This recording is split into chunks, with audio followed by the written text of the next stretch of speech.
नमस्कार दोस्तों। और आप लोग कैसे हो? आई होप, आशा करता हूँ आप लोग मस्त होंगे। तो हम आज आपको बताने जा रहे हैं, जैसे कि आप थंबनेल में देख रहे हैं, जो कि नेवल डॉकयार्ड का फार्म आया हुआ है, जो कि अप्रेंटिसशिप का है। ठीक है दोस्तों, ये अप्रेंटिसशिप का जो कि नेवल डॉकयार्ड से आया हुआ है। सबसे अच्छी खासी ये अप्रेंटिसशिप है, जो कि 1 ईयर्स की होती है। इसमें जो लोग अप्रेंटिस कर पाएंगे उनके लिए बहुत बेनिफिट होता है। जो कि जैसे भी रेलवे का फार्म हो गया, जितने भी अप्रेंटिसशिप वाले फार्म आते हैं, रेलवे का हो गया, अदर कोई भी एग्ज़ाम होगा, या प्राइवेट में आप किसी भी सेक्टर में जाएंगे, वहाँ पे आपको इंटरव्यू में कम पूछा जाएगा। और जिस ट्रेड से आप रहेंगे, इसमें कई ट्रेड हैं, हम पूरे ट्रेड की बात करेंगे। जिस ट्रेड से आप रहेंगे उसमें आपको अच्छी खासी सैलरी मिल सकती है। ठीक है दोस्तों, पूरा हम वीडियो आपको पूरा फुल प्रोसेस बताएंगे, क्या क्या प्रोसेस है, सिलेक्शन प्रोसेस, कौन कौन भर सकते हैं। एक इसमें कक्षा 8 लोग, कक्षा 8 के भी वो भी भर सकते हैं, कक्षा 10वीं वाले भी भर सकते हैं। जो लोग ITI पास किए हैं उनके लिए भी अच्छी खासी वैकेंसी आई हुई है। तो वीडियो को देर ना करते हुए हम आपको पूरा डिटेल्स जा रहे हैं बताने। इससे पहले आप चैनल को जरूर सब्सक्राइब कर लीजिए।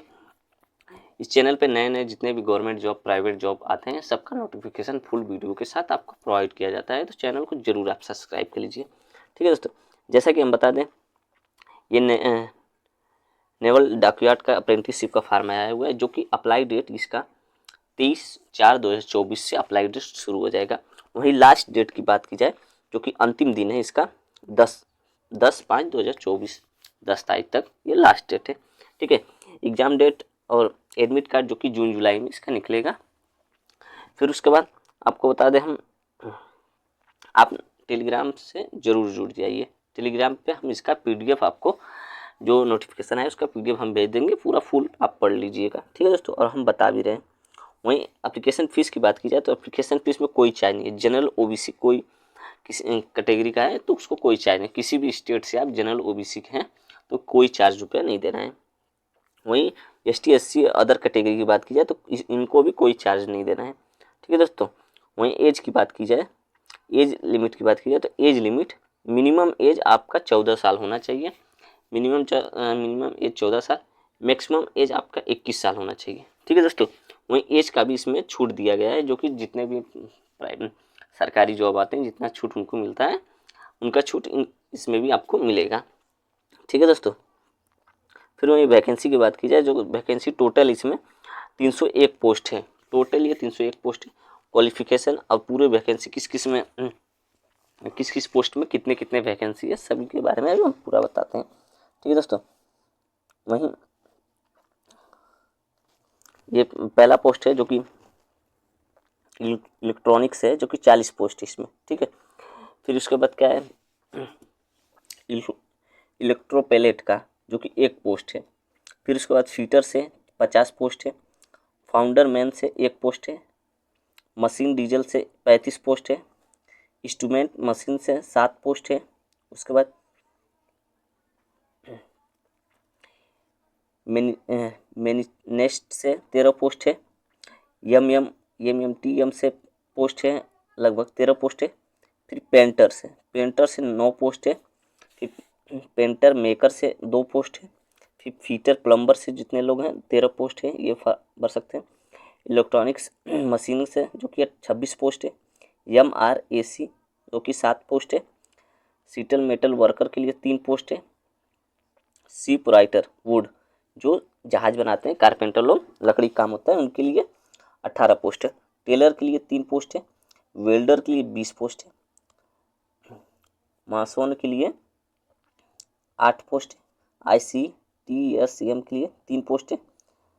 ये लगभग दोनों सेम है। उसके बाद शिप राइटर फीटर के लिए 16 पोस्ट है। फिर फॉर जेड, फिर अगला जो पोस्ट है, ये सभी पोस्ट जो कि ITI बेस पे है। और यहाँ पे जो 10वीं पास जो लिखा गया है, ये 8वीं पास जो लिखा गया है, ये एक है फोजर और हिप ट्रेटर के लिए। ठीक है, जो कि 10वीं पास के लिए ये 1 पोस्ट है। वहीं 1 पोस्ट है जो कि रीगर के लिए है, ये 8वीं पोस्ट पे है, 8वीं पास पे, जो कि 12 पोस्ट है। ठीक है, तो रीगर का जो पोस्ट है 12 पोस्ट, वो 8वीं पास पे है। ठीक है दोस्तों, फिर हम आपको बताते हैं जो कि सिलेक्शन प्रोसेस की बात की जाए तो सिलेक्शन प्रोसेस में पहले रिटन एग्ज़ाम होगा जो कि सबसे नॉर्मल है। हम बताते हैं किस किस सब्जेक्ट से कितने क्वेश्चन आते हैं, कितना समय। रिटन एग्ज़ाम होगा, उसके बाद इंटरव्यू होगा, उसके बाद डॉक्यूमेंट वेरिफिकेशन होगा, उसके बाद मेडिकल एग्ज़ाम होगा, मेडिकल होगा, फिर उसके बाद जॉइनिंग लेटर आ जाएगा। ठीक है दोस्तों, हम आपको अभी PDF दिखाते हैं। जैसा कि आप देख सकते हैं यहाँ पे जो कि ये नोटिफिकेशन आया हुआ है इसका, यहाँ पे आप देख सकते हैं। ठीक है दोस्तों, वहाँ पूरा आपको इसके बारे में बता देते हैं, पेपर के बारे में।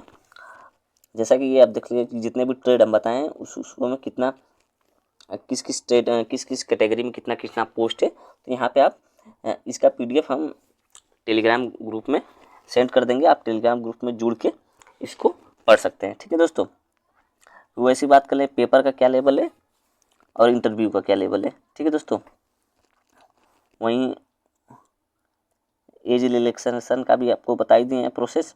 जो ये 8वीं पास के लिए जो रिगर का है, फिर उसके 10वीं पास के लिए जो है, फिर हाँ वहीं यहाँ पे देख लीजिए मिनिमम फिजिकल स्टैंडर्ड के लिए हाइट जो मांगी गई है, इसमें हाइट जो मांगी है 150 सेंटीमीटर हाइट मांगी है। वहीं 45 kg आपका वेट होना चाहिए। चेस्ट एक्सपेंडेड फुलाकर 5 सेमी होना चाहिए।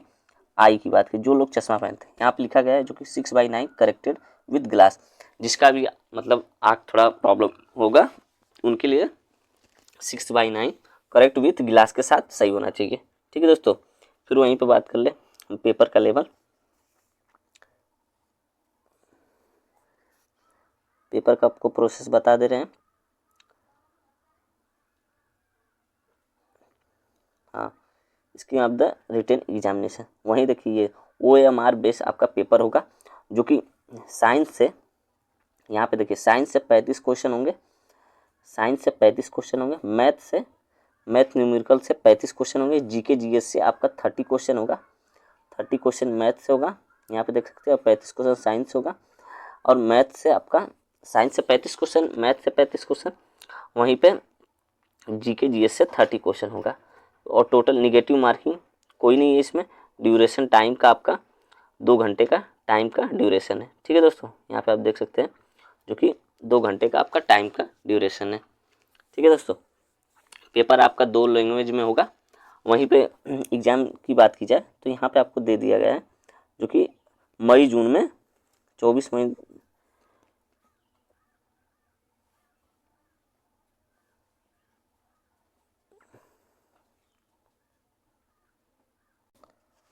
वहीं पेपर की हम बात की जाए तो पेपर में यहाँ पे देखिए सेंटर का जो दिया है एकदम 10 centre of the examination will be Mumbai only, the exam will be held मई जून 2024 में इसका आपका पेपर होगा। ठीक है दोस्तों,